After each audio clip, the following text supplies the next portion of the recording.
Sino si Leonor Valenzuela? Gaano kalalim ang naging bahagi niya sa buhay ni Jose Rizal? Si Leonor Valenzuela ay ang sinasabing ikatlong pag-ibig ni Rizal.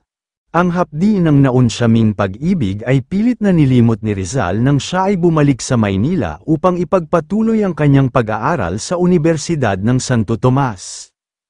Pagkaraan ng ilang buwan, noong ikalawang taon niya sa Universidad ng Santo Tomas, nangupahan si Rizal sa bahay ni Doña Concha Leyva sa Intramuros.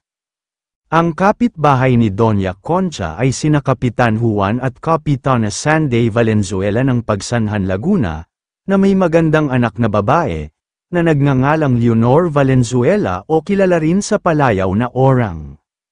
Laging bukas ang tahanan ng mga Valenzuela kay Rizal, na isang estudyante ng medisina mula sa Calamba, dahil sa husay nito sa Salamanca. Niligawan niya si Leonor Valenzuela, na isang matangkad na babaeng maganda ang tindig. Pinadadalhan niya ito ng liham ng pag-ibig na nakasulat sa tintang di nakikita. Ang tinta ay gawa sa ordinaryong asin at tubig, hindi ito makikita sa papel. Si Rizal, na mahusay sa kimika, ang nagturo kay Leonor Valenzuela ng lihim sa pagbasa ng anumang talang nakasulat sa tintang di nakikita. Pinapainit ito sa ibabaw ng kandila o lampara upang lumitaw ang mga salita. Subalit, hindi nagtagal ang kanilang pag-iibigan at nagkasundo na lamang silang magturingan bilang magkaibigan.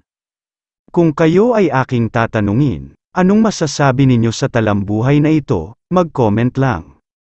So, ayun lamang ang talambuhay natin ngayong araw, sana ay may natutunan kayo. Huwag na rin kalimutang mag-like at mag-subscribe para maging updated sa mga panibagong video. Maraming salamat po.